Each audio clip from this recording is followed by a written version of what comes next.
Oi, boa tarde para todo mundo. Meu nome é Caroline Magalhães, eu sou de Salvador, Bahia, e sou participante do programa Youth Brasil 2020. Eu gostaria de dar as boas-vindas a todo mundo que está aqui assistindo ao 10º Fórum da Internet no Brasil. O programa Youth Brasil, para quem não sabe, é também uma iniciativa do CGI-BR. Ele é um programa que visa fomentar a participação de jovens nos espaços de governança da internet. E ele tem uma etapa de estudo dirigido em grupos e uma etapa que faz a participação desses jovens nos principais eventos de governança da internet, como esse aqui agora, o FIB 10. Mais informações sobre o programa Youth Brasil vocês podem encontrar no site do fórum. Agora a gente vai dar início ao workshop Pandemia e Antivigilantismo, como proteger direitos e garantir meios de mitigar a disseminação da Covid-19. Alguns avisos que é importante eu dar aqui, gente, é que a gente vai receber perguntas e comentários por meio do chat do YouTube. Elas vão ser respondidas ao final da fala das palestrantes. E um segundo aviso é que quem quiser receber o certificado de participação aqui no FIB 10 deve seguir as instruções que estão descritas na descrição desse vídeo aqui. Então, em nome dos jovens e das jovens que participam do programa Youth Brasil 2020, eu quero desejar a todos que estão aqui uma ótima sessão. Muito obrigada. Bem, obrigado. Boa tarde a todos e todas. Eu gostaria de começar fazendo alguns agradecimentos. Primeiro de tudo, agradecer à equipe de organização do Fórum, que está aí trabalhando incansavelmente para viabilizar um evento tão grande online.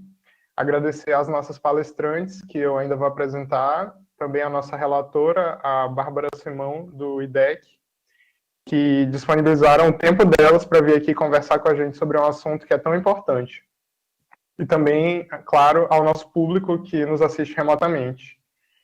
O meu nome é Gustavo Rodrigues, eu sou antropólogo, sou coordenador de políticas no Instituto de Referência em Internet e Sociedade, e vou ser o moderador da nossa conversa hoje. E antes de passar a palavra para as nossas palestrantes, eu queria só fazer uma contextualizaçãozinha bastante breve sobre o conteúdo desse workshop. Essa é uma proposta que surgiu do GT sobre Privacidade e Vigilância da Coalizão Direitos na Rede, que é um grupo que vem acompanhando com muita preocupação os últimos meses. A gente tem observado governos no mundo inteiro acionarem a tecnologia para combater a Covid-19, reconhecimento facial tem sido usado, rastreamento de contatos tem sido usado, vários outros recursos que implicam no tratamento de dados pessoais, inclusive de dados sensíveis, nos termos da LGPD, muitas vezes, têm sido usados. E no Brasil não é diferente.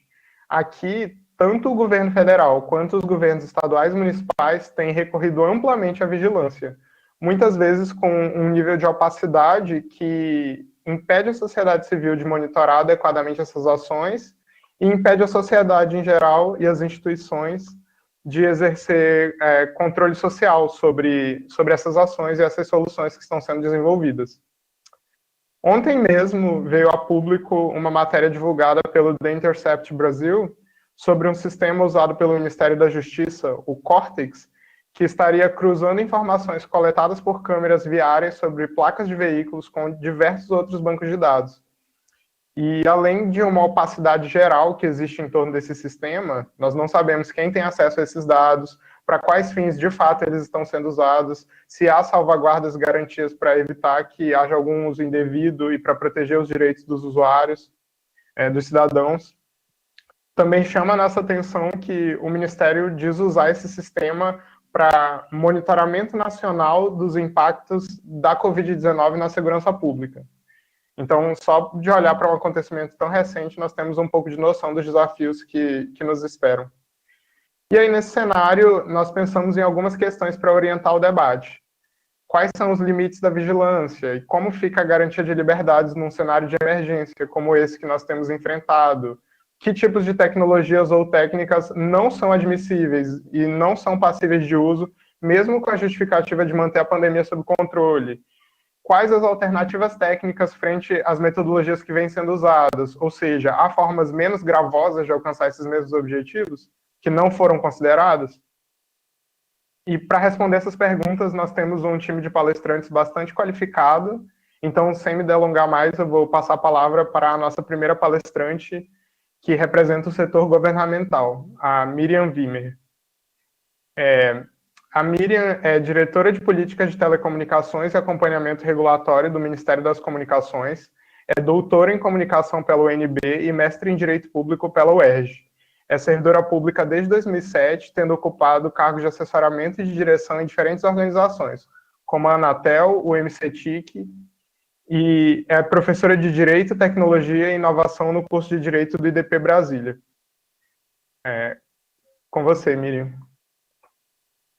Muito obrigada, Gustavo. Queria começar saudando você, também a Raíssa, a Raquel, Bruna, Bárbara, Caroline, agradecendo também à Coalizão e ao Instituto Íris BH pelo convite e ao CGI pela organização. Eu estava aqui me lembrando que eu participei do primeiro Fórum da Internet Brasileira em 2011, em São Paulo, e aqui estamos nós, 10 anos depois, agora em ambiente virtual. Então é realmente uma grande satisfação participar dessa discussão. E aqui, como o Gustavo mencionou, eu trago uma perspectiva de governo. Eu preciso ressaltar que eu trabalho no Ministério das Comunicações, eu não estive envolvida em iniciativas ligadas ao MJ, ao Ministério da Saúde, então eu trago aqui uma perspectiva a partir de onde eu estou sentada e da forma pela qual eu acompanhei a discussão até o momento, tá? E eu acho que o painel é muito feliz em chamar atenção para a centralidade da tecnologia quando a gente está nesse contexto de pandemia, e um papel realmente muito determinante, seja para a sociedade, para a economia, também para o próprio governo, na viabilização de políticas públicas, por exemplo, vamos pensar em telemedicina, distribuição de benefícios sociais, até mesmo no campo das descobertas científicas, a gente tem visto a tecnologia desempenhando um papel super relevante, e também na nossa vida cotidiana, né, as novas formas de trabalho, de estudo, de interação social.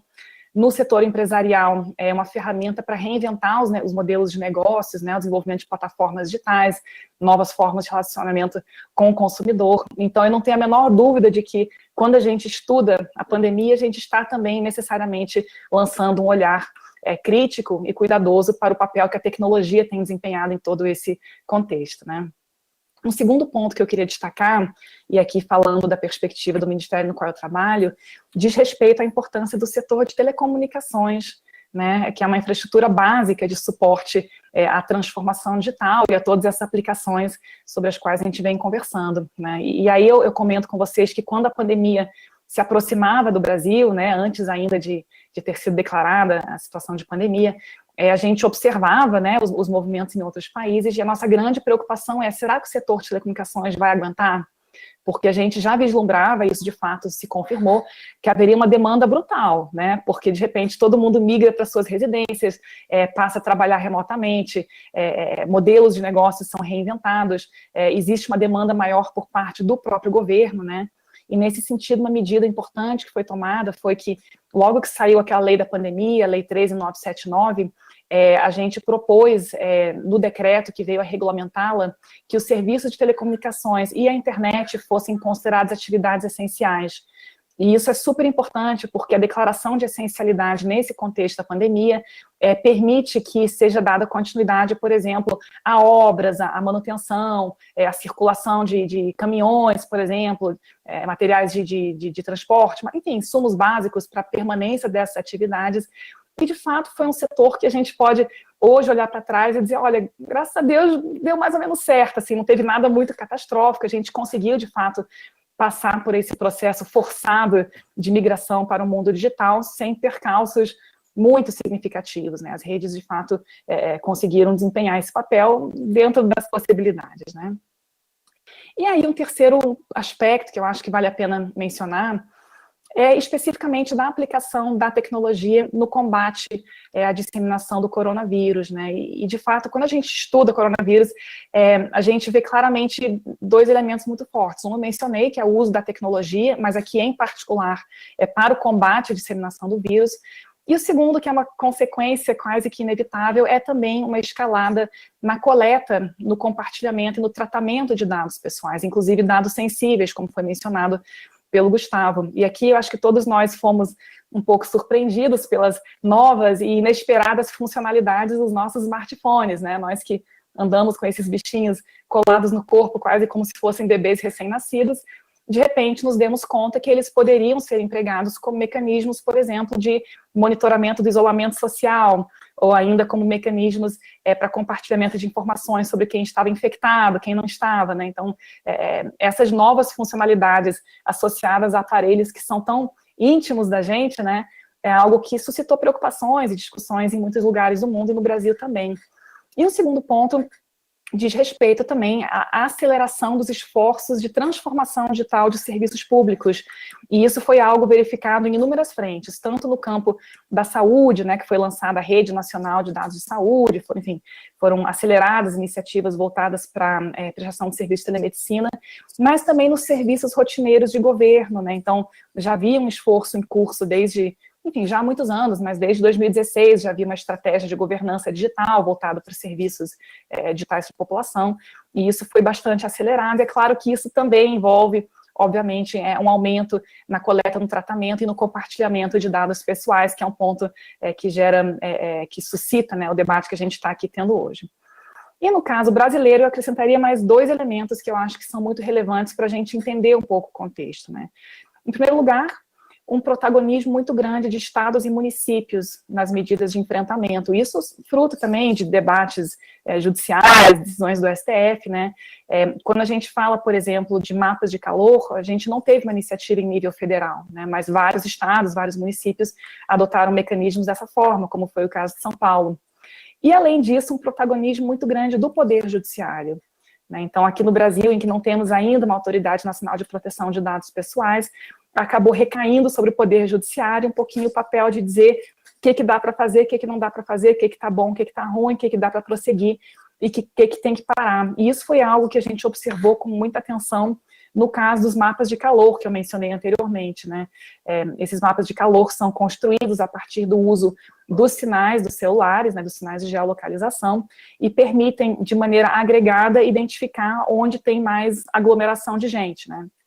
São mapas que, até onde eu tenho conhecimento, são fornecidos não em tempo real, mas com 24 horas de delay, e tem um determinado nível de agregação, de modo que seja bastante difícil, se não impossível, realmente identificar univocamente um indivíduo. E isso é uma ferramenta que tem sido utilizada em vários países do mundo. Tem, por exemplo, e não apenas com base em smartphone, mas também em aplicativos de internet, né? Tem os relatórios de mobilidade da comunidade, produzidos pelo Google, tem os mapas de sintomas e prevenção de doenças, produzidos pelo Facebook, e, de fato, medidas de combate a epidemias com base em geolocalização já haviam sido adotadas até mesmo na década passada, né, do combate à malária na Tanzânia, ou no combate ao vírus Ebola na África Ocidental, em 2014.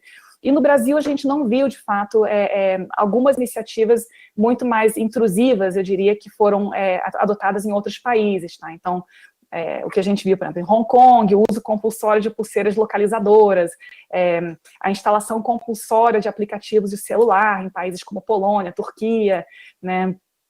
Taiwan também, a triangulação para identificação unívoca dos cidadãos, né? E aqui no Brasil a gente teve basicamente, eu diria, mapas de calor que foram alvo de um grande número de questionamentos judiciais e que não vieram a prosperar, tá? Então, em particular, aquela iniciativa CIMI, no estado de São Paulo, foi alvo de um habeas corpus levados ao STJ, que foi indeferido, e depois vários questionamentos que foram também pouco exitosos, não tiveram êxito, né? Justamente em função do fato de tratarem-se de dados anonimizados e agregados, de modo que os juízes não vislumbraram ali um risco individual à privacidade ou à proteção de dados dos indivíduos afetados, né? Parece que mais recentemente tem uma iniciativa do SUS, né, de um aplicativo, e aqui eu confesso que eu não tenho muitas informações a respeito, parece-me que é uma iniciativa voltada àqueles programas de Bluetooth, né, a exemplo do que tem sido adotado em outros países europeus também, e uma abordagem descentralizada, até onde me consta, mas aqui eu confesso que eu tenho notícias apenas jornalísticas, e eu diria que possivelmente a introdução um pouco tardia desse mecanismo é algo que tende, talvez, a tornar a sua eficácia um pouco mais limitada. Mas, diante desse panorama todo, né, bastante complexo, eu acho que a pergunta que fica aqui para a mesa é quais parâmetros devem ser observados, né?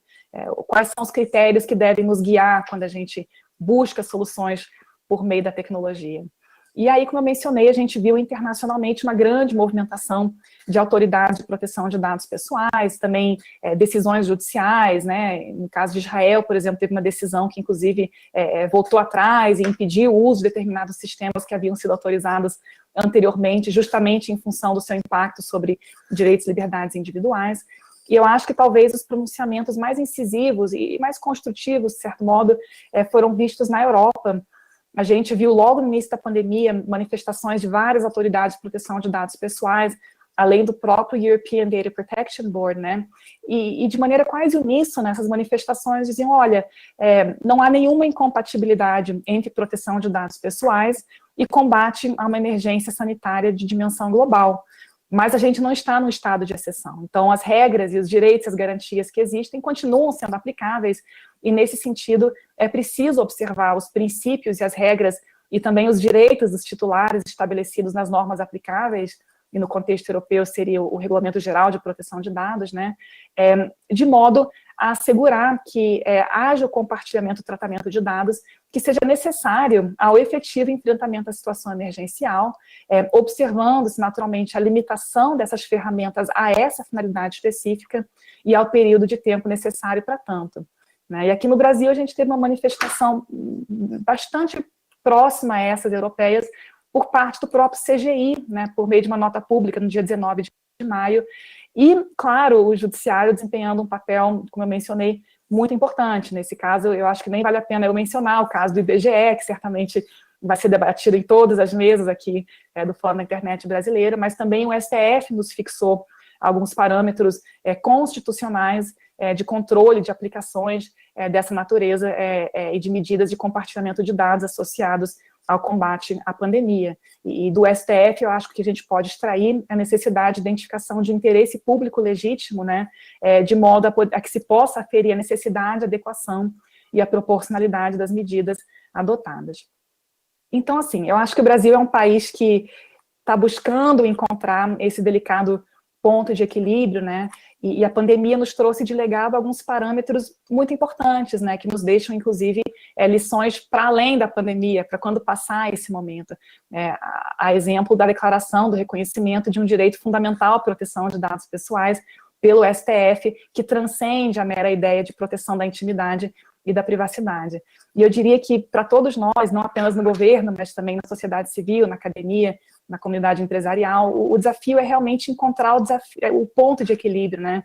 De modo que a gente possa usar a tecnologia para apoiar a sociedade global no enfrentamento a esse desafio que é inédito, né? E com relação ao qual a tecnologia certamente pode ajudar, mas sem incorrer no erro do entusiasmo inocente ou desenfreado com a tecnologia, que pode acabar por ensejar a criação de novas narrativas, né, referentes a direitos e liberdades individuais.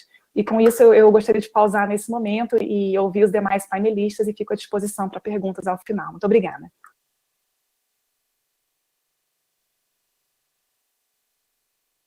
Muito obrigado, Miriam, por esse panorama excelente que você trouxe. Eu acho que a sua fala evidencia um pouco como, se por um lado a pandemia trouxe todos esses desenvolvimentos que nos causam preocupação do ponto de vista da defesa da privacidade, dos direitos dos titulares dos dados, ela também parece que tornou um pouco mais visível a importância desses direitos e dessas proteções, né? Bom, para a gente fazer um uso eficiente do tempo, eu vou então passar a palavra para a nossa próxima palestrante, que está aqui representando o setor empresarial. Ela se chama Raíssa Moura, é advogada, Legal Law Master em Direito Corporativo pelo IBMEC e responsável pela área de proteção de dados e privacidade na Inloco e Incognia, com experiência na liderança do Programa em Privacidade e Desenvolvimento de Medidas Técnicas e Organizacionais de Privacy by Design. Ela também é cofundadora do capítulo Recife do Movimento Internacional de Direito e Tecnologia Legal Hackers. A palavra é sua, Raíssa.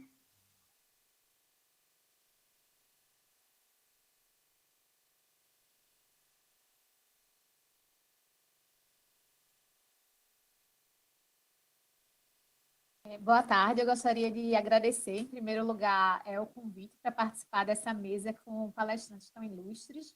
Agradecer especialmente o nosso moderador, que está aqui moderando esse painel brilhantemente, o Gustavo Rodrigues, a Miriam Weimer, que acabou de falar, e uma fala que até me deixa com a responsabilidade enorme de dar continuidade a esse debate. Agradecer também a Raquel Saraiva, do IPREC, a Bruna Martins e a Bárbara Simão, pela companhia aqui nesse painel. A honra participar aqui do FIB e discutir um pouquinho sobre essa questão de antivigilantismo e pandemia.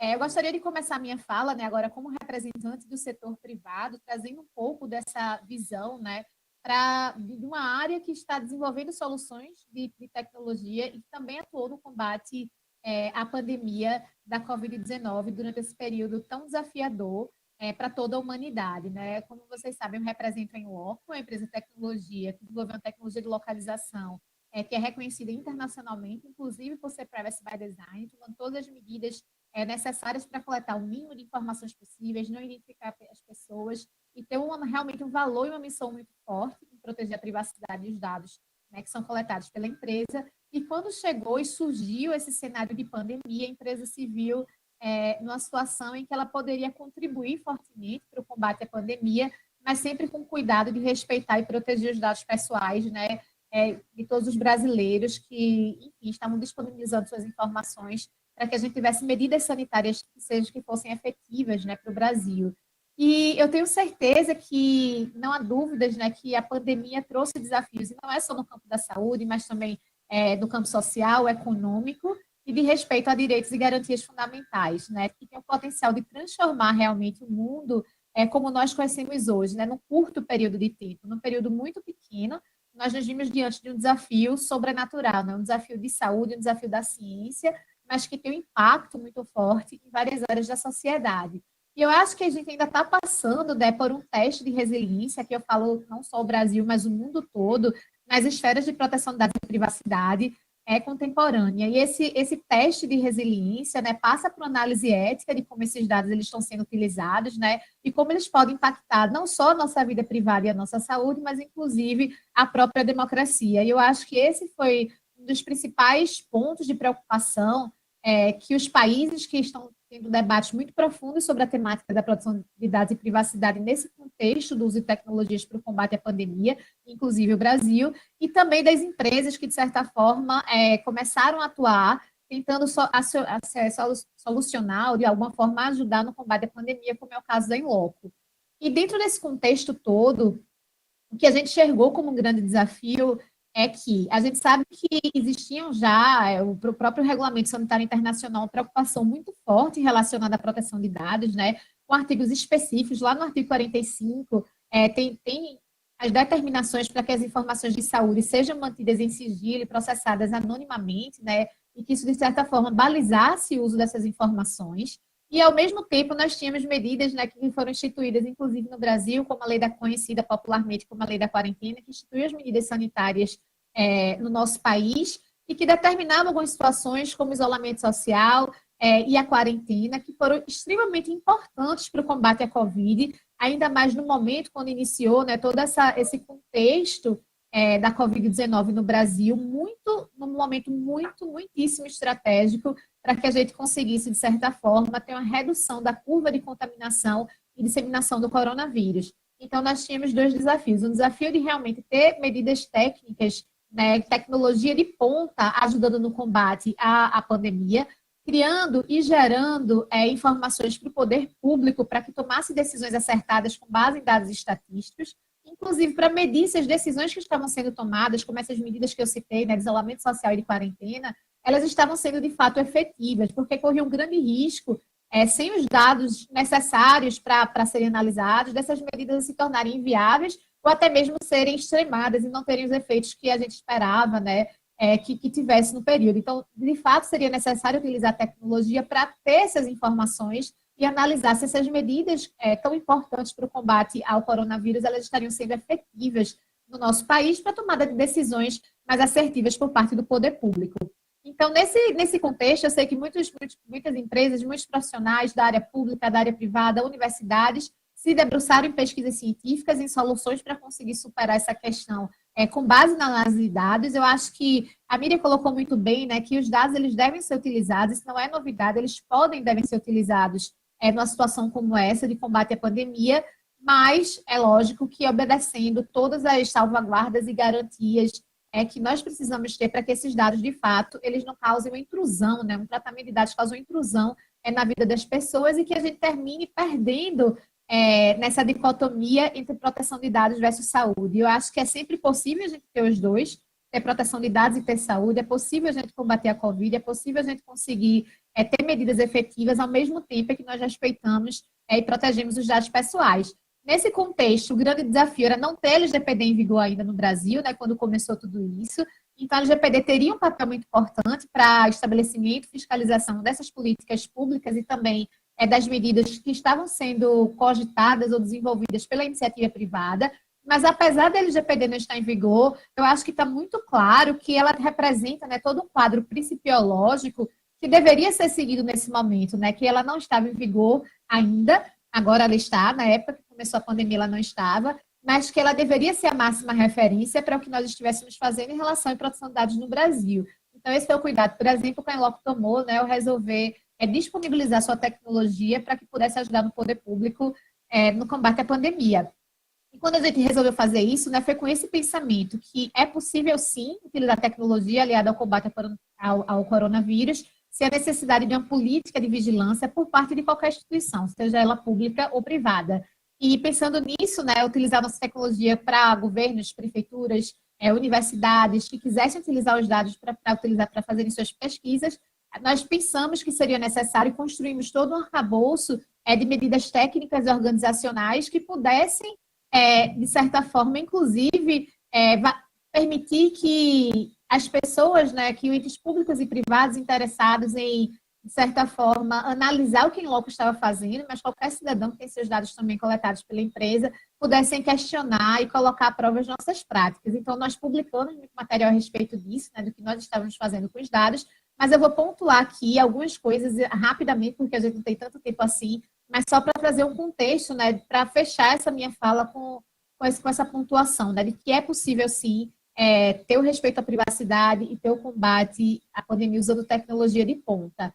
Então, a primeira coisa que nós tivemos em mente foi a formalização desse convênio, né, com as instituições públicas que iriam acessar essas informações, deveria ser por um instrumento jurídico que não tivesse qualquer tipo de vantagem econômica para a empresa. Então, nós entendemos que faria sentido a gente assinar termos de doação, efetivamente, e esse termo de doação, nenhuma instituição pública teve acesso à base de dados da Inloco, qualquer dado pessoal de brasileiros. Na verdade, foi como o Miriam também muito bem colocou, foram compartilhados dados estatísticos através de um mapa de calor que apresentava o nível de isolamento social em determinadas regiões, com muito cuidado para que os polígonos dessas regiões fossem traçados de uma forma que não pudesse granularizar essa informação e chegar a identificar alguém.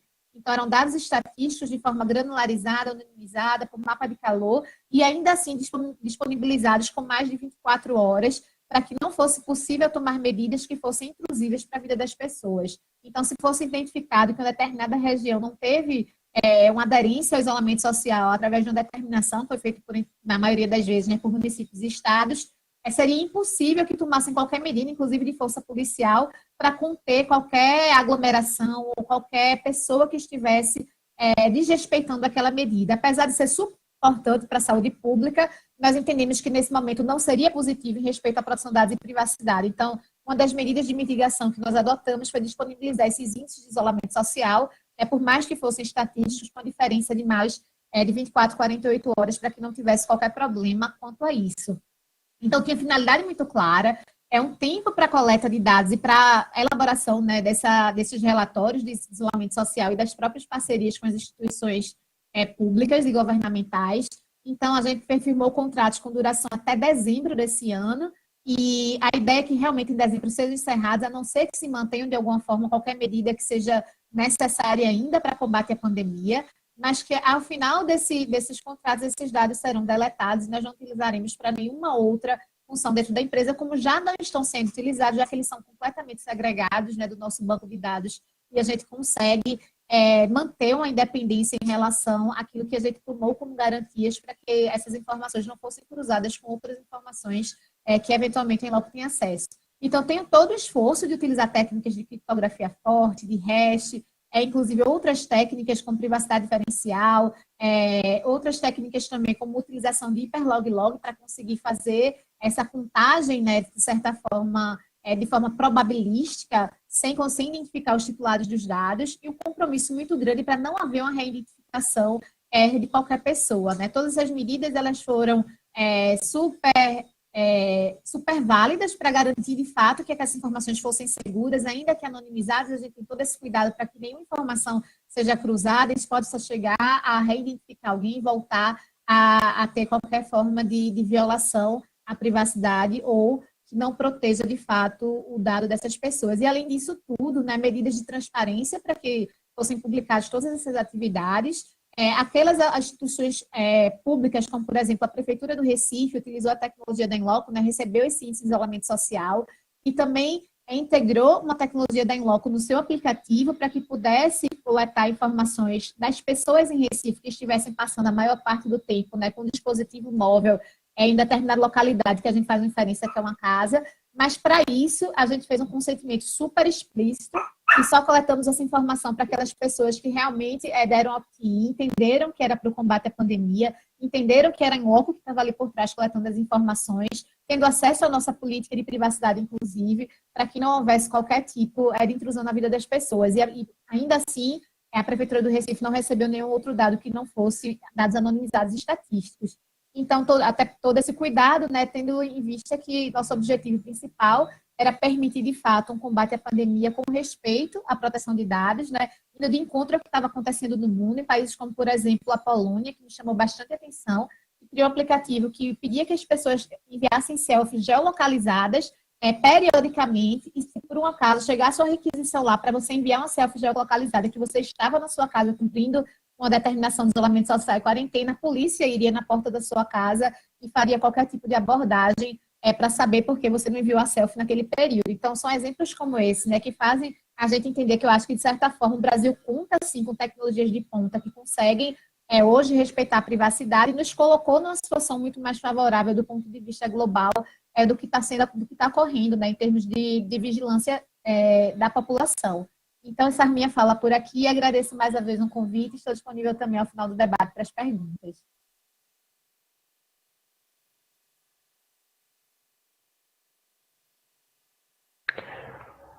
Muito obrigado, Raíssa. Para nós é sempre muito importante ver pessoas do setor empresarial que estão dispostas a construir esse debate e que encaram a produção de dados não como um fardo regulatório, como tantas vezes é colocado, mas como um debate que é incontornável e que é essencial e que vai estar aí presente no coração do desenvolvimento tecnológico nas próximas décadas. E com isso, eu vou passar a palavra para a Bruna Martins, que está aqui hoje representando a Coalizão Direitos na Rede. A Bruna é bacharel pelo Centro Universitário de Brasília, bacharel em Direito, perdão. Ela foi participante ativa das discussões que levaram à aprovação do Marco Civil da Internet e da LGPD, e atualmente ela atua como consultora em temas de privacidade e proteção de dados, liberdade de expressão e direitos humanos na era digital. Com você, Bruna. Muito obrigada, Gustavo, e também cumprimentar minhas colegas de painel e a coalizão também pela iniciativa.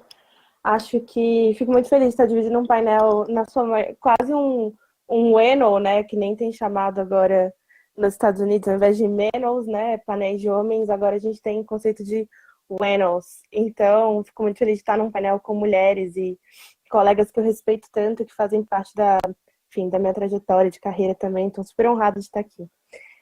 Acho que vale também eu comentar que essa é uma iniciativa que foi também parte da Coalizão Direitos na Rede, que é um coletivo de entidades que atuam na proteção de direitos humanos relativos à internet, né, e nessa intersecção entre internet e direitos fundamentais, e que é formada por mais de 42 entidades que têm atuado desde o campo do direito do consumidor até questões de gênero. Então, também fico muito feliz de estar representando a coalizão aqui.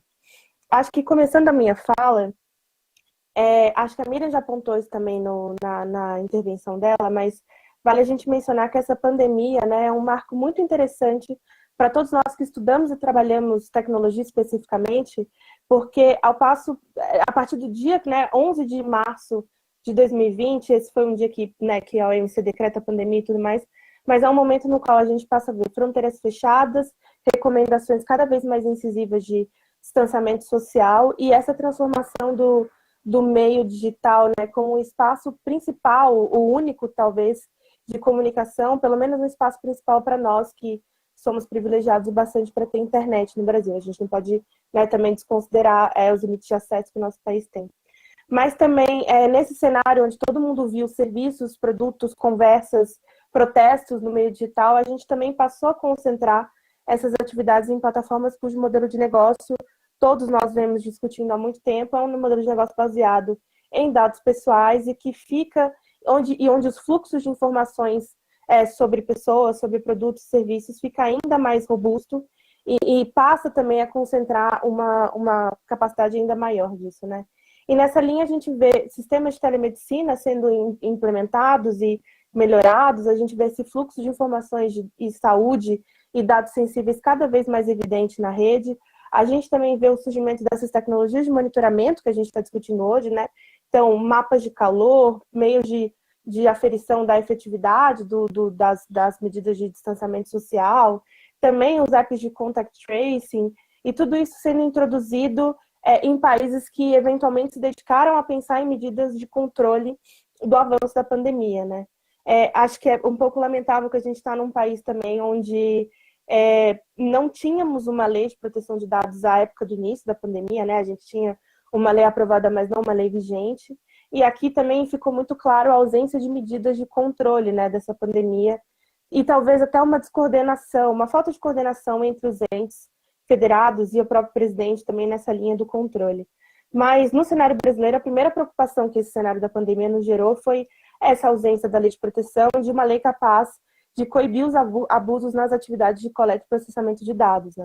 E nesse segundo momento, ficou muito, muito claro para a gente também essa linha de digitalização, de provimento de serviços online, serviços públicos, também acompanhado de uma centralização de bases de dados que poderiam eventualmente ou alimentar um sistema de vigilância estatal ou acabar resultando em violações de privacidade e liberdades individuais dos brasileiros. Então, aqui eu também trago uma preocupação com relação a essa coleta de dados, né, enfim, no contexto da pandemia. E aí, eu vou fazer só uma mini menção também que um pouco antes do surgimento da pandemia, a gente também teve a implementação do cadastro base do cidadão no Brasil, que era um cadastro que se dedicava a centralizar a base de dados de informações pessoais de muitos brasileiros, e que também, logo após a criação desse cadastro, o presidente também editou uma medida provisória que visava, com algum grau de opacidade, também coletar informações de localização dos brasileiros também para combater a pandemia, né? Então, a gente está falando de duas coisas que são importantes serem consideradas, né? O cadastro base, que, em tese, congregaria informações pessoais de 80 bases de dados, eventualmente, sobre brasileiros, dados biométricos, dados de saúde, e logo após, no início da pandemia, a gente também tem essa edição da medida provisória que, em tese, implicaria no repasse de dados de 2.226 milhões de brasileiros para o IBGE, né, das teles para o IBGE, para o que seria o desenvolvimento de um censo, né.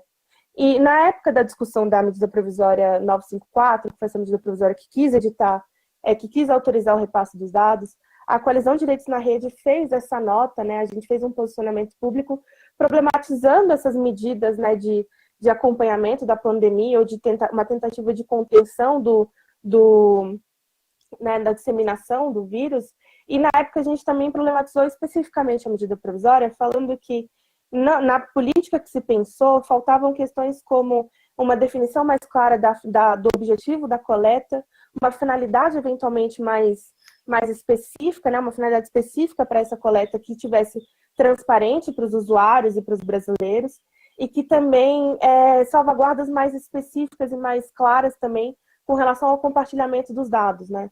Essa foi uma MP que foi editada pelo governo, sem muita consulta com a sociedade civil ou qualquer consulta, e logo em seguida já tinha, né, dias depois a gente já tinha um decreto do Poder Executivo já autorizando e solicitando, inclusive, o repasse dessas informações, sem que a gente tivesse uma lei vigente, sem que a gente tivesse feito uma discussão sobre quais seriam os limites a esse compartilhamento, ou se, por exemplo, esse sistema poderia garantir aos cidadãos brasileiros o direito de eliminação dessas informações após a pandemia também, né? Na nossa análise da medida provisória, também ficou bastante claro a ausência de dispositivos que falassem da segurança dessas bases de dados, né? E também trazendo aí uma eventual falta de coordenação com a própria LGPD quando ela fala de dispositivos de segurança de bases de dados, assim. Aí eu vou acho que me dedicando agora a responder um pouco as perguntas que a gente tinha, umas perguntas orientadoras para esse painel, acho que vale a gente mencionar sobre, falando desses limites de vigilância e garantia de liberdades, né, no cenário da pandemia, a Miriam já colocou isso também, acho que a gente precisa deixar mais claro, assim, acho que tem duas discussões interessantes que aconteceram no Brasil e no contexto europeu também, que são bastante relevantes nesse contexto, porque o primeiro, né, do European Data Protection Board, quando ele fala, né, quando ele produz recomendações para a implementação de tecnologias de geolocalização e contact tracing lá em abril, ele fala muito ele reforça muito a linha de que leis de proteção de dados pessoais não são impeditivos para a implementação dessa tecnologia e muito menos impeditivos para medidas de mitigação da crise sanitária, mas ele também faz algumas outras coordenações, como informar que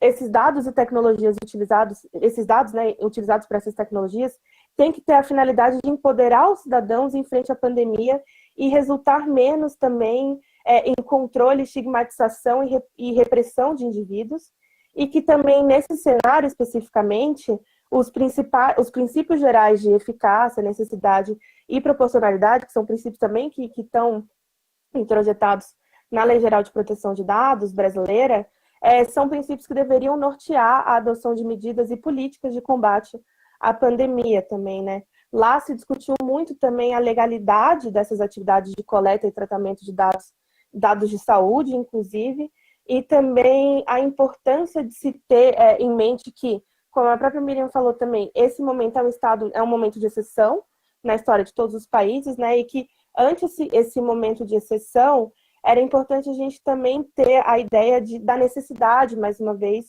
e de que essas medidas fossem proporcionais dentro de uma sociedade democrática, né? E que fosse também, e que estivesse também adequada a acordos de tratados de direitos humanos, né? Aí eu acho que, trazendo um pouco para o contexto brasileiro, a gente está vivendo um momento super interessante na perspectiva de proteção de dados pessoais, que é o nosso Supremo, né, o Supremo Tribunal Federal, tendo uma atuação bastante representativa com relação aos temas de vigilância, proteção de dados e muito assim na linha do reforço dos direitos e garantias no Brasil e também na importância de se reafirmar o direito à privacidade e proteção de dados, né? No caso do voto e da apreciação da ADI 6387, que é relativa à medida provisória 954, a Rosa Weber, né, o voto da Rosa Weber, que, na minha opinião, é um dos mais emblemáticos, ele fala muito sobre a necessidade de não subestimar essa crise sanitária, né, e nem a necessidade de formação de políticas sanitárias públicas urgentes e que utilizem dados pessoais, mas que também não se deveria legitimar, nesse contexto de pandemia, o atropelo de garantias fundamentais consagradas na Constituição, né? Então, aqui ela fala, e fica uma recomendação bastante clara, de uma ponderação de direitos e também da mesma linha da autoridade europeia, né, da gente pensar na proporcionalidade e finalidade de aplicação dessas medidas. E aí também tem outros dois pontos que falam também, acho que o voto do ministro Barroso, que ele fala também essa linha de um debate público acerca da necessidade de relevância, né, que aí também é o ponto que a Miriam traz, da identificação de um interesse público legítimo na aplicação dessas medidas, e também, né, os ministros da Corte também trazendo essa linha de que essa coordenação também, né, entre ordenamentos sanitários internacionais e a própria necessidade de medidas de proteção de dados nesse contexto, para que a gente, ao mesmo tempo, tivesse um propósito de avaliação das medidas e manejo dos riscos à saúde, mas também resultassem em menos riscos às liberdades individuais. Aí eu acho que, enfim, trazendo, né, só para encerrar essa fala sobre a STF também, é importante que a gente tenha uma corte no Brasil, especialmente no cenário onde a pandemia onde a lei de proteção de dados não estava vigente, era muito importante a gente ter tido, e como teve, esse ente, né, responsável por reafirmar os princípios de proporcionalidade, necessidade de transparência presentes na LGPD, como também pensar em parâmetros para a aplicação dessas tecnologias, né?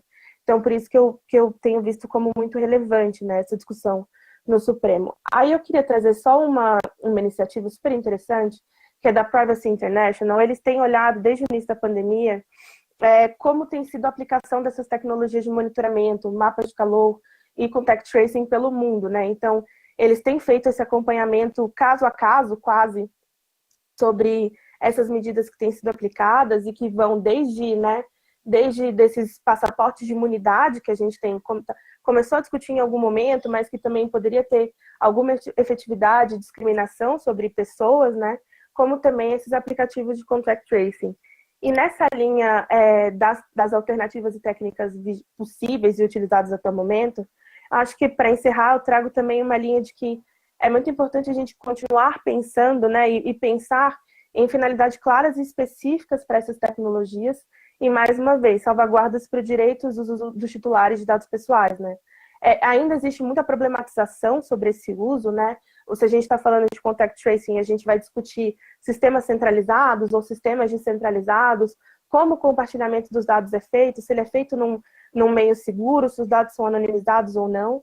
Mas também é muito importante, na linha dessas tecnologias, a gente pensar cada vez mais em análise de impacto da aplicação delas, numa perspectiva não só de proteção de dados pessoais, como também de direitos humanos, né? E daí, pensando nisso, seria interessante a gente ter em mente perguntas como quais tipos de dados são coletados, se a gente está trabalhando só como geolocalização, saúde ou dados pessoais, se tem, de fato, dados pessoais sendo coletados naquela iniciativa, né?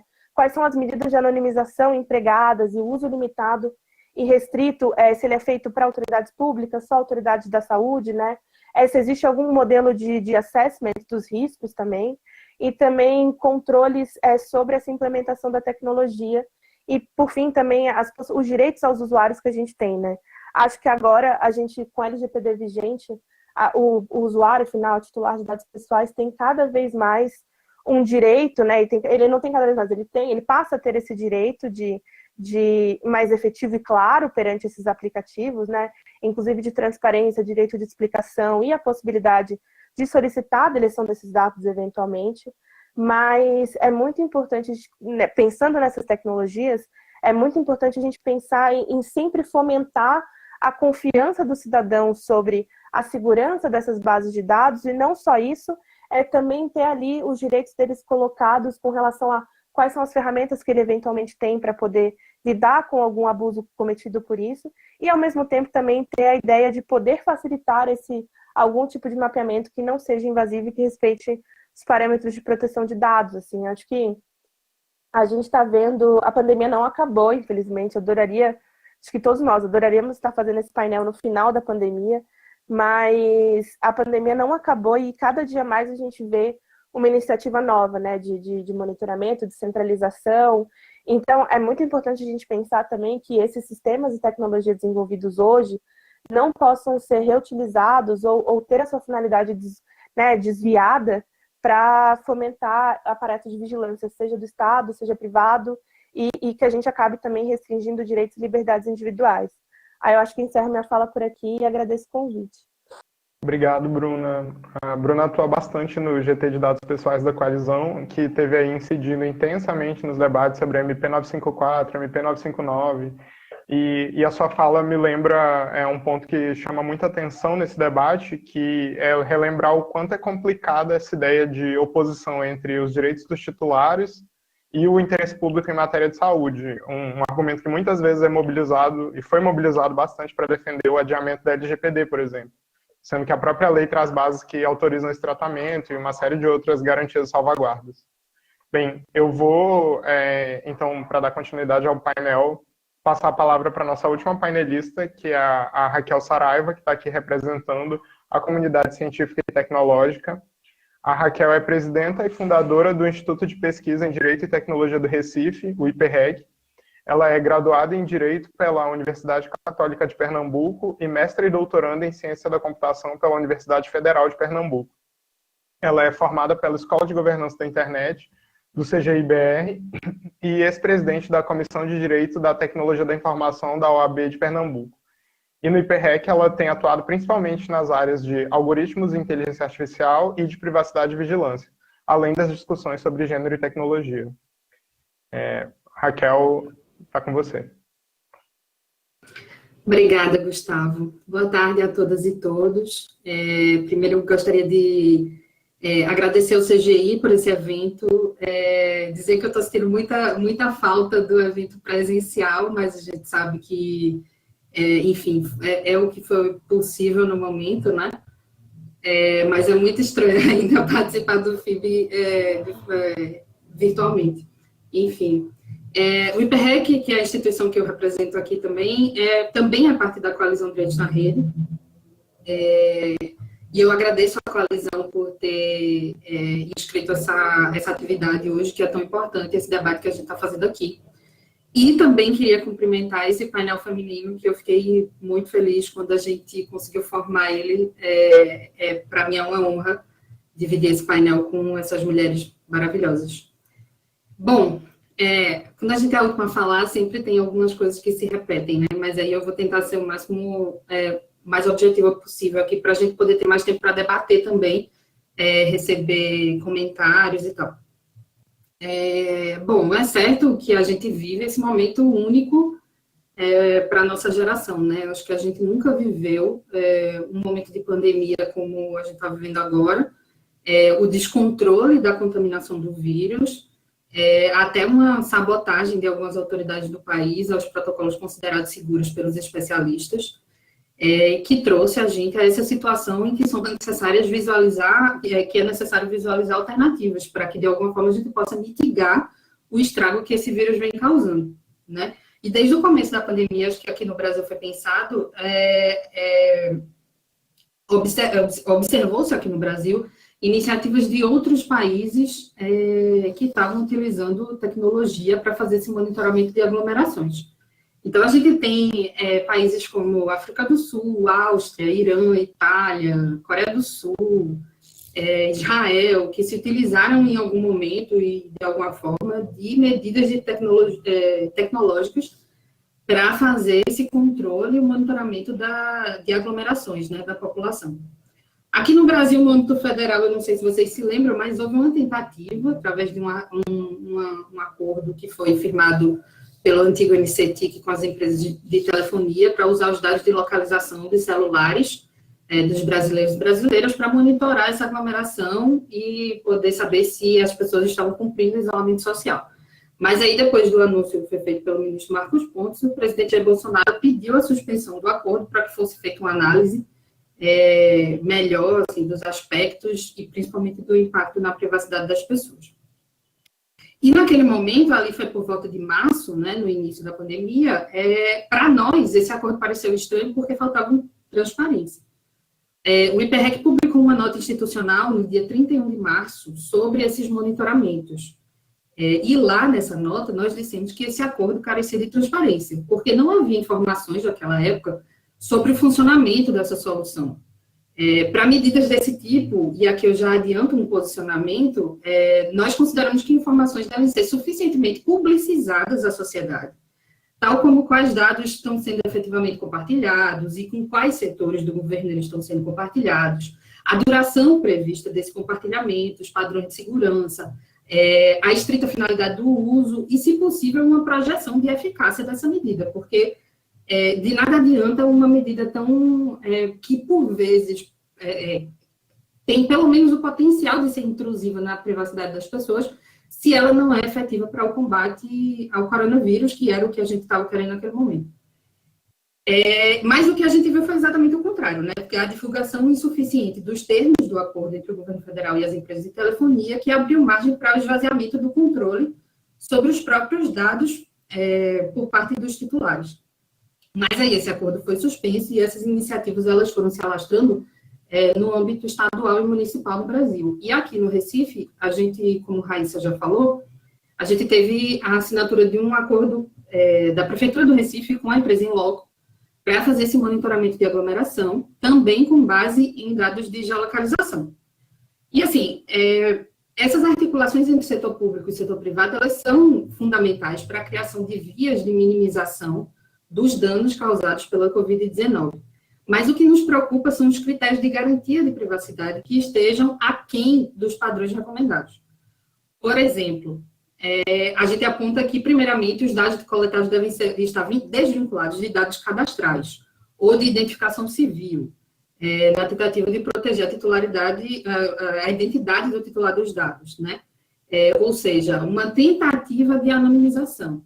Mas um padrão de deslocamento, por exemplo, que é constantemente repetido por uma determinada pessoa, pode gerar resultados como a gente saber que aquele lugar, aquele lugar para onde a pessoa, de onde a pessoa sai e para onde ela volta todo dia, é a residência dela e, consequentemente, isso pode revelar a identidade também, né?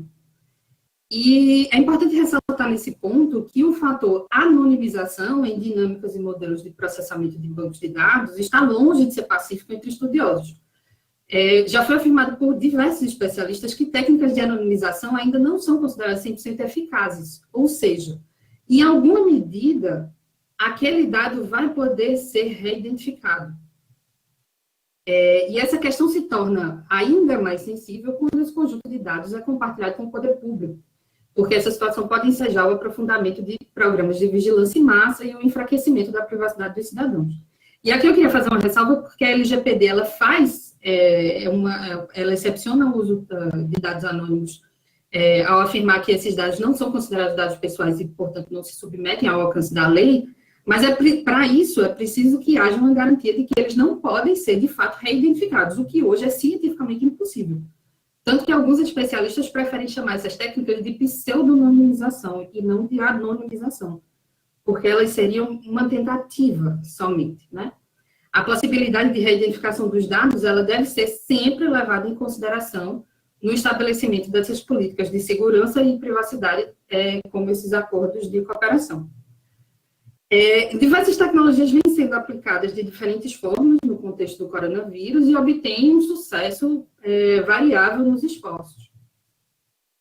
Mas, por mais que elas sejam instrumentos centrais para a solução dos problemas, elas não podem ser consideradas como meramente benéficas, porque, independentemente do êxito, há custos sociais na implantação dessas tecnologias que devem ser considerados, evitando cair nessa visão otimista desse solucionismo tecnológico que ignora quaisquer problemas. Um dos custos em questão é a privacidade, né, como eu já falei, que é um direito fundamental à vida em sociedade e é pré-requisito para o exercício de outros direitos, como liberdade de expressão, de reunião e associação. Então, a gente defende nesse sentido que é necessário realizar esforços por parte do setor privado e do setor público para que sejam elevados os padrões de compreensão sobre os custos sociais relacionados ao emprego dessas novas tecnologias. O combate à pandemia e, consequentemente, a ampliação dos poderes do Estado não deve ter como efeito o esvaziamento de direitos. É preciso pensar na herança social e tecnológica que essas situações de exceção poderão deixar e cuja reversão será de difícil controle para a sociedade. E dados esses custos sociais das soluções tecnológicas desenvolvidas para combater essa epidemia da Covid-19, é importante criar mecanismos e possibilidades de auditoria e fiscalização dessas tecnologias e dos seus usos. Além disso, não apenas limitar os poderes dos operadores dessas tecnologias, mas também promover o espaço para controlar e ajustar os usos dessas ferramentas. Por isso, sustentamos que é necessário promover mais canais de transparência sobre seu funcionamento, a exemplo dos algoritmos que automatizam o processo de decisões, bem como as informações elencadas ao longo dessa nota. Aqui em Recife mesmo, a gente notou nesse monitoramento que foi feito pela prefeitura, que por mais que a Inloco tenha publicado documentos a respeito de como esse monitoramento era feito, a própria prefeitura, ou seja, o poder público não teve essa preocupação. O poder público, que deveria prestar contas à sociedade sobre como esse monitoramento estava sendo feito, não se importou, assim, em informar as pessoas como é que esses dados estavam sendo coletados e como é que eles estavam recebendo isso. Então, havia também uma opacidade nesse processo que a gente observou também aqui em Recife, né, nesse monitoramento. Ainda há, né, porque o monitoramento ainda está sendo feito. Então, a gente entende que, nesse sentido, sentido, devem estar sob controle democrático tanto as pessoas como as máquinas, seus comportamentos e orientações. Né? Nesse período crítico, boas práticas em transparência podem otimizar soluções tecnológicas, corrigindo os erros operacionais, mitigando custos sociais, democratizando o processo decisório e estabelecendo relações de confiança entre as sociedades, empresas e poder público. Receber essas informações honestas sobre os esforços do combate à pandemia é um direito de todo mundo, e foi o que a gente observou que aqui em Recife não estava acontecendo. Tais informações contribuem para empoderar os cidadãos e criar uma cultura de cooperação para o combate à pandemia. Por fim, vale ressaltar que a transparência é um pressuposto dos processos de tomada de decisão democráticos, um processo no qual é possível atribuir responsabilidades e prestar contas. Então, já que, para finalizar minha fala, a gente entende que, como regra geral dessas medidas excepcionais sobre o uso dos dados dos cidadãos, para que elas sejam implementadas de forma eficaz, segura e responsiva à garantia de privacidade, a transparência deve ser continuamente buscada. Além disso, essas políticas de combate à Covid-19 não devem repousar unicamente no uso de tecnologias que prometem soluções imediatas e baseadas em dados.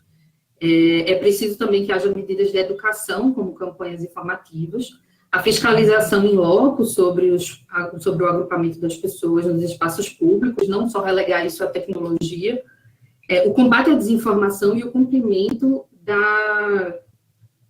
das recomendações dos órgãos de saúde, das autoridades sanitárias, também devem ser buscadas energicamente.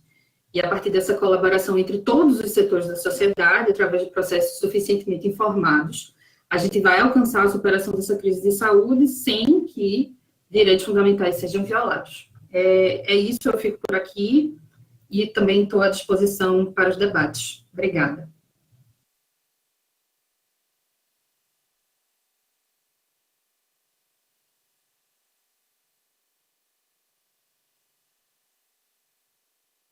Muito obrigado, Raquel.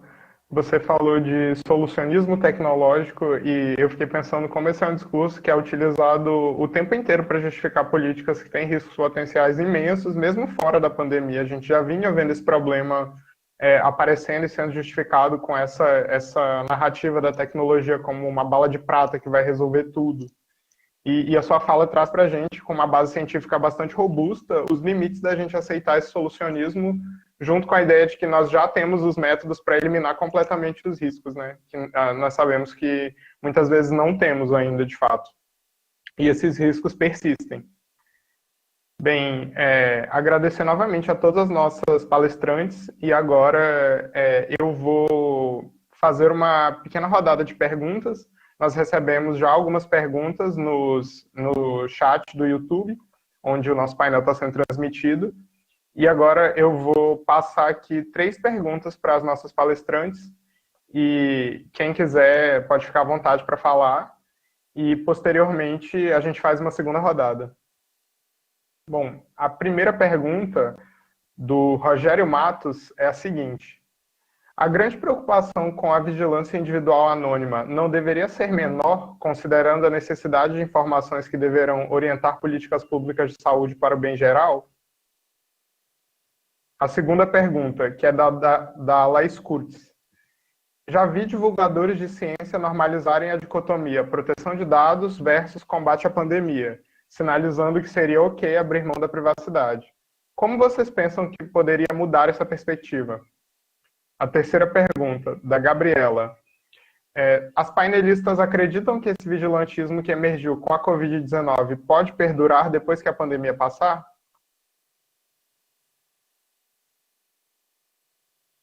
E aí eu vou abrir para quem quiser falar, fique à vontade nesse momento. Nós temos alguns minutos reservados da sessão para isso mesmo. Eu posso começar.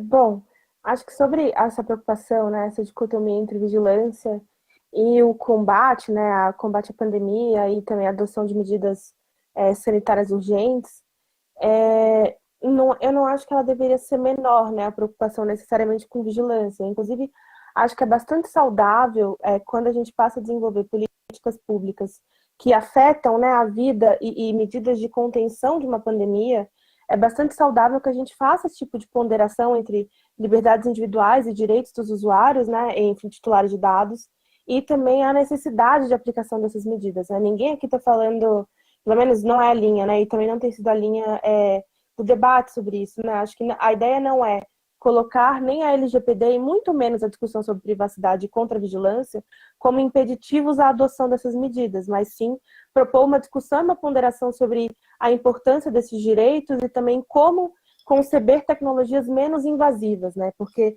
a gente sabe que, infelizmente, a gente está num país que até semana passada não tinha uma lei de proteção de dados vigente, onde se começou a discutir várias medidas relativas a monitoramento de cidadãos durante a pandemia. Então, é um pouco essa linha, assim.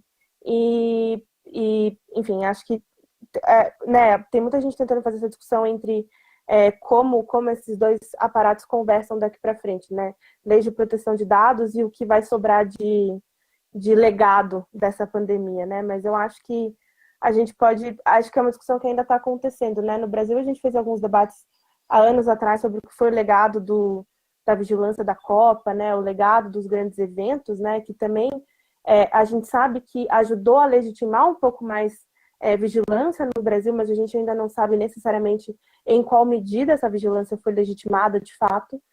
Mas é importante pensar que essas tecnologias de monitoramento para a pandemia não podem, de fato, ser usadas para que a gente normalize coisas como violação à privacidade, né, vigilância e coisas assim.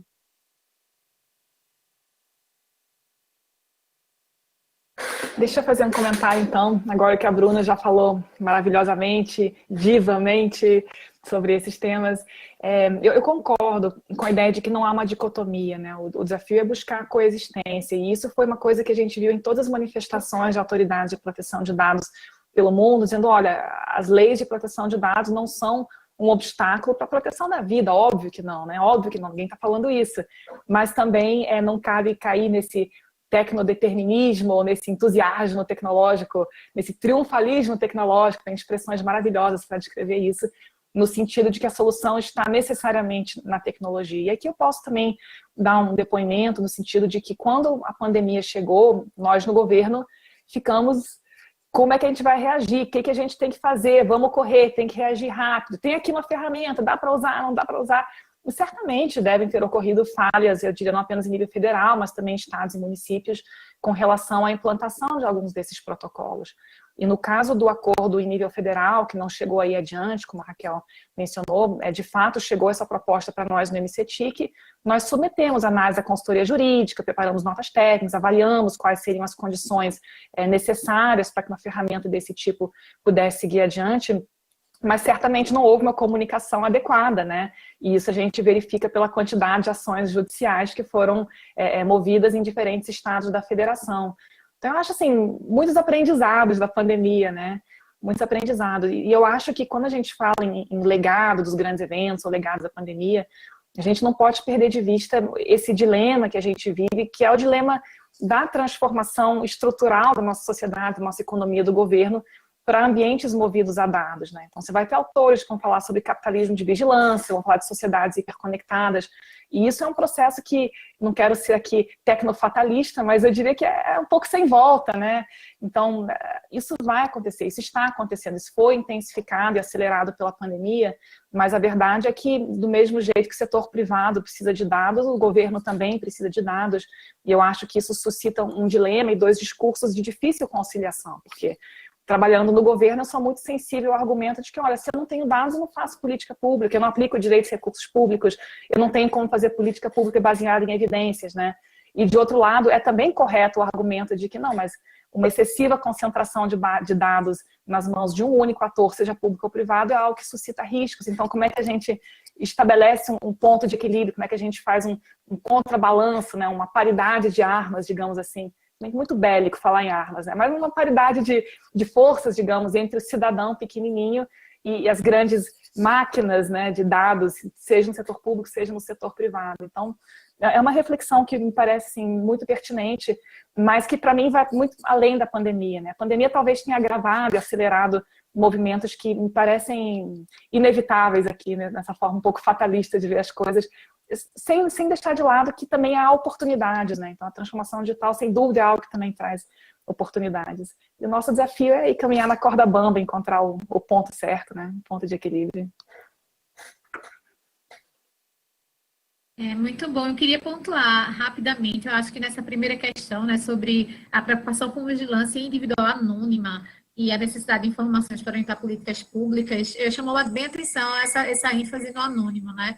E eu acho que a Raquel pontuou muito bem essa fala de que existe uma diferença muito forte entre anonimização e pseudonimização, e que pseudonimização, na minha perspectiva, ela não deve ser demonizada. A pseudonimização, ela é uma técnica extremamente positiva para a proteção de dados, inclusive reconhecida, né, na própria legislação brasileira, quanto na legislação europeia. E, às vezes, eu acho que tem um conhecimento que, quando você fala sobre pseudonimização, a anonimização que falhou. E, na verdade, eu acho que são técnicas que são diferentes e acho que a gente precisa ter essa dimensão, né, de quando há uma pseudonimização eficaz e quando há uma anonimização eficaz, que é muito difícil de ser alcançada, como a Raquel pontuou tão bem.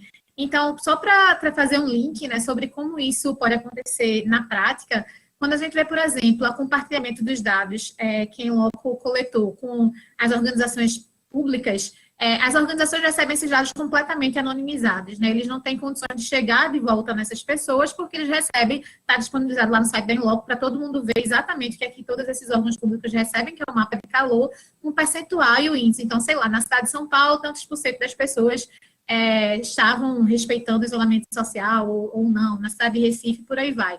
Tem lá o mapa completo do Brasil, por estado, e essa informação que chega não consegue chegar em absolutamente ninguém a partir de informações como essas, né? É um dado que está realmente completamente anonimizado.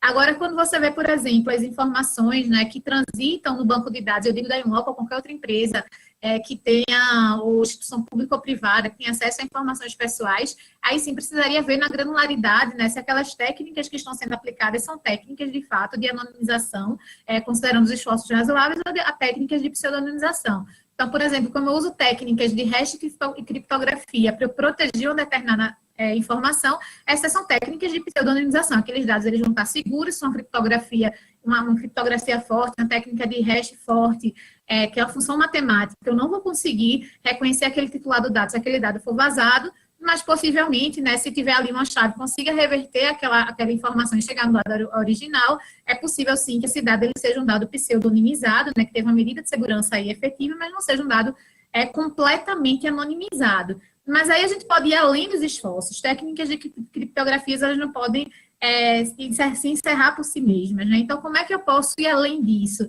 Então, por exemplo, a gente precisa considerar se aqueles esforços para, por exemplo, você conseguir, a partir de dados de localização, rastrear alguém, eles seriam esforços razoáveis ou seriam esforços, por exemplo, improváveis.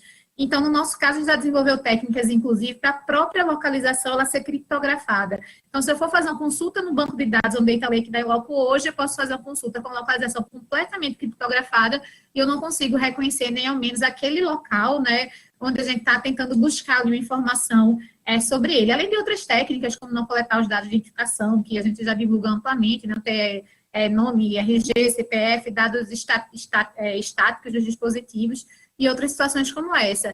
Então, eu acho que o conjunto de técnicas e salvaguardas, né, das medidas técnicas e organizacionais, é que vai dizer se, de fato, aquilo está sendo, de fato, protetivo do ponto de vista da privacidade. Então, quando a gente fala em vigilância individual anônima, eu até estranho um pouco essa questão de ser individual, porque eu acho que, se está individualizando muito, a gente não está conseguindo chegar nessa característica que a gente quer da anonimidade, né? Que ela pode ser opaca, tem uma dificuldade aí da gente conseguir enxergar, inclusive, como é que a gente faz uma governança de algoritmo, principalmente para as empresas que precisam preservar segredo industrial e comercial. Acho que é um grande debate que a gente pode desenvolver, né? Não só nesse fórum, mas em outros, mas que, de fato, deve existir, pelo menos, uma transparência muito forte de quais são as técnicas que sejam utilizadas e a resiliência nesses testes, para ver se, de fato, elas consigam, e possivelmente, até uma fiscalização por parte de outras instituições, né? Eu acho que a gente deve progredir no debate e amadurecer nesse sentido.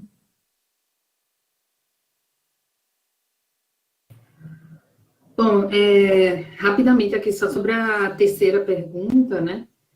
Sobre se esse vigilantismo pode perdurar depois que a pandemia passar. Eu acho que isso é uma questão importante da gente pontuar também que se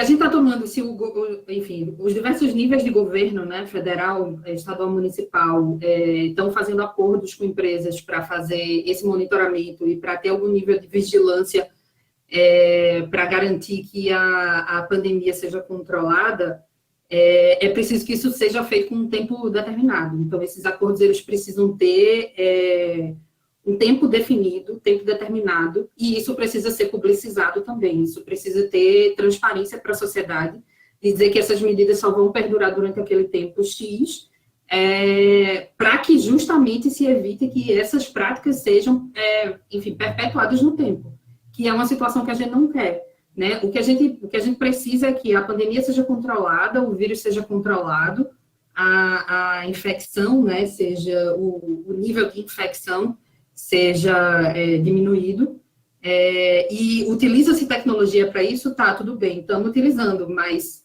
que isso seja feito num prazo definido, para que justamente essas medidas não sejam perpetuadas por aí, né, porque aí, enfim, se a gente não tivesse controle sobre tempo, sobre a duração, possivelmente isso vai acontecer, vai continuar acontecendo sem que a gente tenha qualquer nível de conhecimento sobre isso, e muito menos sem que a gente possa ter qualquer nível de controle sobre os dados que estão sendo coletados de nós, né, enquanto cidadãos e cidadãs. Então, enfim, eu acho que isso é uma diretriz que deveria, pelo menos, nortear esses acordos, né, essas práticas entre poder público, poder pessoas jurídicas privadas para executar essas ações. Obrigado, pessoal. Agora nós temos uma segunda rodada de perguntas, também com 3 perguntas, e aí novamente eu vou ler as perguntas para vocês. Aí eu pediria que quem tiver alguma consideração final para fazer, já emende na resposta, porque nós estamos com 12 minutos para finalizar o nosso tempo de painel, e depois disso teremos uma sessão principal já já.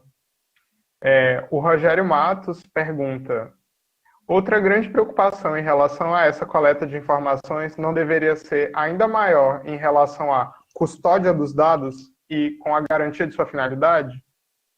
A Késia Salles pergunta: nos últimos meses, observamos o uso massivo de dispositivos tecnológicos como ferramenta de combate ao novo coronavírus. Na opinião das painelistas, a pandemia intensificou métodos de vigilância ou apenas evidenciou modos já existentes? E a terceira, da Isadora: as painelistas identificam que a coleta e manipulação dos dados realmente tem sido eficaz para o controle da pandemia? Quais seriam as boas práticas para evitar que a coleta de dados vire moda?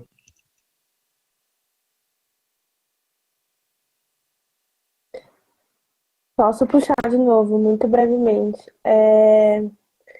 Acho que, assim, da perspectiva da Coalizão Direitos na Rede, né, a Coalizão foi um coletivo que foi bastante presente na elaboração e discussão da Lei Geral de Proteção de Dados, né, e muitas das coisas pelas quais a gente brigou foi essa linha de garantia de direitos dos titulares, né. Então, quando eu falo de salvaguardas, né, quando eu falei de salvaguardas, era justamente essa discussão entre uma garantia de que empresas atendam de fato a finalidade para a qual a coleta de dados foi feita, né? Isso é um princípio também de proteção de dados, e que a gente pense também que essa transferência, né, entre órgãos não seja feita ou seja feita com limites, né, a ela, assim. A Lei de Proteção de Dados, ela regula isso de maneira muito eficaz e muito efetiva, mas quando a gente coloca também, quando eu coloco minhas preocupações sobre vigilância e sobre isso legitimar o estado de vigilância, é porque a gente, né, no início da pandemia, a gente não tinha uma lei vigente, a nossa lei entrou em vigência semana passada, e ainda está num debate relativamente inicial, porque a gente não tem a entidade-chave, que é a Autoridade Nacional de Proteção de Dados, que vai fazer esse supervisionamento e aplicação da lei, né? Então, ainda pode-se dizer que é um ambiente onde a gente está um pouco tateando como essa aplicação vai ser feita, mas agora a gente tem menos um motivo de pesadelo, né? E talvez mais uma garantia para poder dormir à noite, que a lei está vigente e permitir até eventuais judicializações com relação ao seu descumprimento. Mas quando a gente fala disso tudo, salvaguardas é isso, custódia, finalidade, proporcionalidade da coleta também, e que ela atenda, e que ela, né, esteja baseada por um princípio de informação e transparência também. Deixa eu manter, então, a mesma sequência anterior e também fazer alguns comentários.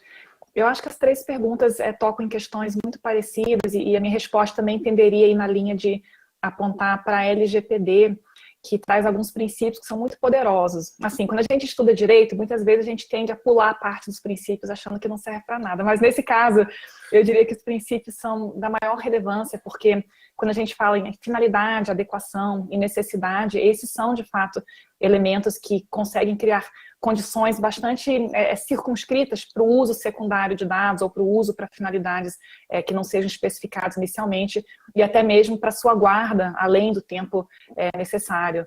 Né? E o que é muito interessante do meu ponto de vista é que quando o STF decidiu as ADINs com relação à medida provisória do IBGE, eles inclusive correlacionaram, os ministros correlacionaram esses princípios de finalidade, adequação, necessidade, à ideia de devido processo legal na sua dimensão substantiva. Né? Então, eu acho que a gente tem assim, alguns parâmetros que nos forçam a reconsiderar muitas das práticas que existem, seja no setor público, seja no setor privado, à luz desses critérios. E com relação à pergunta se vai virar moda, assim, eu acho que já virou moda, gente. Acho que a gente agora tem que ver como é que faz para limitar os problemas que podem decorrer dessa moda. Mas eu queria concluir também agradecendo muito a oportunidade de participar desse painel e me colocar à disposição para outras oportunidades.